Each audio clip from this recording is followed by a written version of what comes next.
ನಮಸ್ಕಾರ. ಅರಭಾವಿಯಲ್ಲಿ ಬಾಲಚಂದ್ರ ಜಾರಕಿಹೊಳಿ ಅವರ ಹವಾ ಹೇಗಿದೆ? ಮಂಗಳೂರು ಉತ್ತರದಲ್ಲಿ ಬಿಜೆಪಿ ಪತಾಕೆ ಹಾರುತ್ತಾ, ಯಮಕನಮರಡಿಯಲ್ಲಿ ಕೈ ಕಸರತ್ತು ನಡೆಯುತ್ತಾ? ಇದು ಇವತ್ತಿನ ಜನಮತ. ನಾನು ಗೌರೀಶ್ ಅಕ್ಕಿ. 3 ದಶಕಗಳಿಂದಲೂ ಹೆಚ್ಚಿನ ಕಾಲ ಕಾಂಗ್ರೆಸ್ನ ಭದ್ರಕೋಟೆಯಾಗಿದ್ದ ಅರಭಾವಿ ಕ್ಷೇತ್ರ ಇದೀಗ ಸಚಿವ ಬಾಲಚಂದ್ರ ಜಾರಕಿಹೊಳಿ ಅವರ ವಶದಲ್ಲಿದೆ. 3 ಸಲ ವಿಜಯ ಪತಾಕೆ ಹಾರಿಸಿರುವ ಬಾಲಚಂದ್ರ ಜಾರಕಿಹೊಳಿಗೆ ಜನ ಈ ಸಲ ಕೂಡ ಜೈ ಅಂತಾರ ಅಥವಾ ಕಾಂಗ್ರೆಸ್ಗೆ ಸೈ ಅಂತಾರ? ಬನ್ನಿ ನೋಡೋಣ.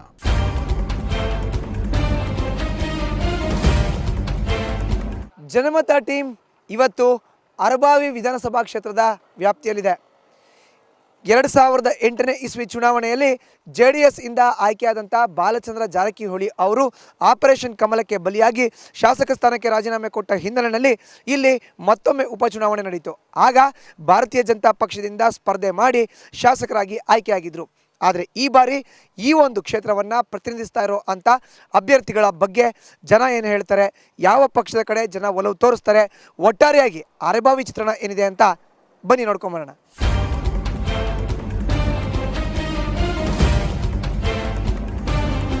ಗೋಕಾಕ್ ತಾಲೂಕಿನ ಅರಭಾವಿ ಒಂದು ಪುಟ್ಟ ಹೋಬಳಿ. ಆದರೂ ಇದೊಂದು ವಿಧಾನಸಭಾ ಕ್ಷೇತ್ರವಾಗಿರೋದು ವಿಶೇಷ. ಈ ಕ್ಷೇತ್ರ ಆರಂಭದಿಂದಲೂ ಕಾಂಗ್ರೆಸ್ನ ಭದ್ರಕೋಟೆಯಾಗಿತ್ತು. 1972ರಿಂದ 99ರವರೆಗೆ ನಡೆದ 7 ವಿಧಾನಸಭಾ ಚುನಾವಣೆಯಲ್ಲಿ 6 ಬಾರಿ ಕಾಂಗ್ರೆಸ್ನ VS ಕೌಜಲಗಿ ಈ ಕ್ಷೇತ್ರದ ಶಾಸಕರಾಗಿದ್ರು. ಉತ್ತರ ಕರ್ನಾಟಕದ ಪ್ರಭಾವಿ ನಾಯಕರಾಗಿಯೂ ಕೌಜಲಗಿ ಹೆಸರುವಾಸಿಯಾಗಿದ್ರು. ಇದೀಗ ಈ ಕ್ಷೇತ್ರ ಬಾಲಚಂದ್ರ ಜಾರಕಿಹೊಳಿಯವರ ವಶದಲ್ಲಿದೆ. ಹಲೋ, ನಮ್ಮ ಬಿಜೆಪಿ ಬಾಲಚಂದ್ರ ಜಾರಕಿಹೊಳಿ ಎಲ್ಲ ಮಾಡ್ಯಾರ ಕೆಲಸಗಳು. ನಾವು ಓಟ್ ಹಾಕೋದು ಕಾಂಗ್ರೆಸ್ಗೆ. ಯಾರೇ ನಿಂತ್ಕೊಳ್ಳಿ, ನಾವು ಓಟ್ ಹಾಕೋದು ಕಾಂಗ್ರೆಸ್ಗೆ. ಅರಭಾವಿಯಲ್ಲಿ ತುಂಬ ಇದೆ, ಅದು ಆಗಲ್ಲ, ಸ್ವಲ್ಪ ಆಗ್ತಾ ಇದೆ. ಅವಾಗತ್ತೆ ಕಾದು ನೋಡ್ಬೇಕಷ್ಟೇ. ಜಾತಿ ಬಲಾಬಲ: ಲಿಂಗಾಯತರು 44,500, SC ST 32,000, ಕುರುಬರು 25,000, ಅಲ್ಪಸಂಖ್ಯಾತರು 13,000, ಇತರೆ 45,000. ಸುಮಾರು 1,90,000 ಮತದಾರರಿರುವ ಈ ಕ್ಷೇತ್ರದಲ್ಲಿ ಲಿಂಗಾಯತರ ಪ್ರಾಬಲ್ಯ ಜಾಸ್ತಿ ಇದೆ. ಸುಮಾರು 98,000 ಪುರುಷ ಮತದಾರರಿದ್ದಾರೆ. ಕಾಂಗ್ರೆಸ್ನ ಭದ್ರಕೋಟೆಯನ್ನ ಛಿದ್ರವಾಗಿಸಿದವರು ಬಾಲಚಂದ್ರ ಜಾರಕಿಹೊಳಿ. 2004ರ ವಿಧಾನಸಭಾ ಚುನಾವಣೆಯಲ್ಲಿ ಮೊದಲ ಬಾರಿಗೆ ಸ್ಪರ್ಧಿಸಿದ ಬಾಲಚಂದ್ರ ಜಾರಕಿಹೊಳಿ ಗೆಲುವು ಸಾಧಿಸಿದ್ರು. JDS ಬಿಜೆಪಿ ಸಮ್ಮಿಶ್ರ ಸರ್ಕಾರದಲ್ಲಿ ಸಚಿವ ಸ್ಥಾನವನ್ನು ಪಡೆದುಕೊಂಡರು. 2008ರ ಚುನಾವಣೆಯಲ್ಲಿ ಮತ್ತೆ JDSನಿಂದ ಜಯಗಳಿಸಿದ ಬಾಲಚಂದ್ರ ಜಾರಕಿಹೊಳಿ ನಂತರ ಆಪರೇಷನ್ ಕಮಲಕ್ಕೆ ಒಳಗಾದರು. ನಂತರದ ಉಪಚುನಾವಣೆಯಲ್ಲಿಯೂ ಗೆದ್ದು ಮಂತ್ರಿಯಾದರು.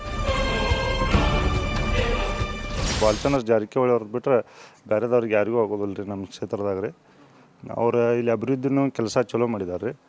ಮತ್ತು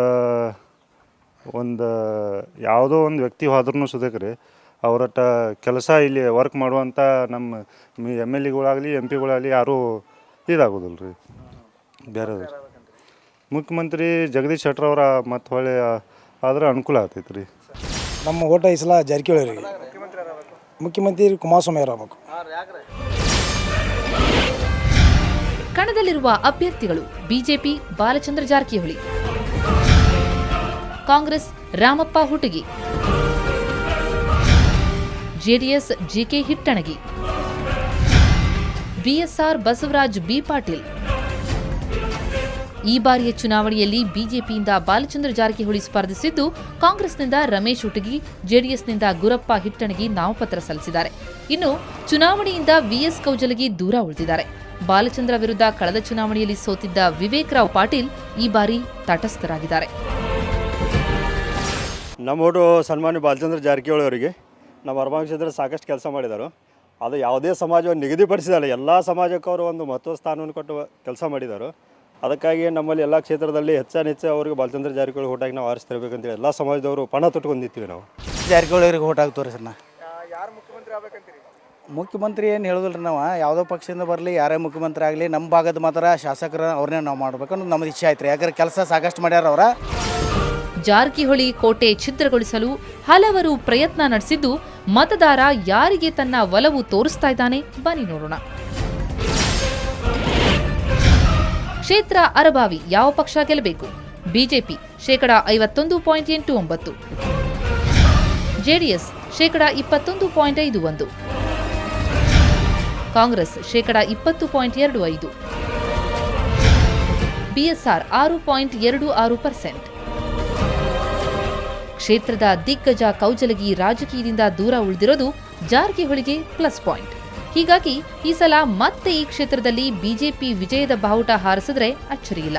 ಸದ್ಯದ ಪರಿಸ್ಥಿತಿಯಲ್ಲಿ ಜಾರಕಿಹೊಳಿ ಪರ ಅಲೆ ಪ್ರಬಲವಾಗಿದೆ. ಇದು ಒಟ್ಟಾರೆಯಾಗಿ ಅರಭಾವಿ ವಿಧಾನಸಭಾ ಕ್ಷೇತ್ರದ ಒಂದು ಸಂಪೂರ್ಣ ಚಿತ್ರಣ. ಕಳೆದ ಬಾರಿ ಆಯ್ಕೆಯಾದಂಥ ಬಾಲಚಂದ್ರ ಜಾರಕಿಹೊಳಿ ಅವರ ಬಗ್ಗೆನೇ ಜನ ಹೆಚ್ಚಿನ ಒಲವನ್ನು ತೋರಿಸ್ತಾ ಇದ್ದಾರೆ. ಆದರೆ ನಿಜವಾಗ್ಲೂ ಅರಭಾವಿ ಮತದಾರರು ಈ ಬಾರಿ ಕೂಡ ಬಾಲಚಂದ್ರ ಜಾರಕಿಹೊಳಿ ಅವ್ರನ್ನೇ ಆಯ್ಕೆ ಮಾಡಿ ವಿಧಾನಸಭೆಗೆ ಕಳಿಸ್ತಾರಾ ಇಲ್ವಾ ಅನ್ನೋದು ಕೆಲವೇ ದಿನಗಳಲ್ಲಿ ಗೊತ್ತಾಗಲಿದೆ.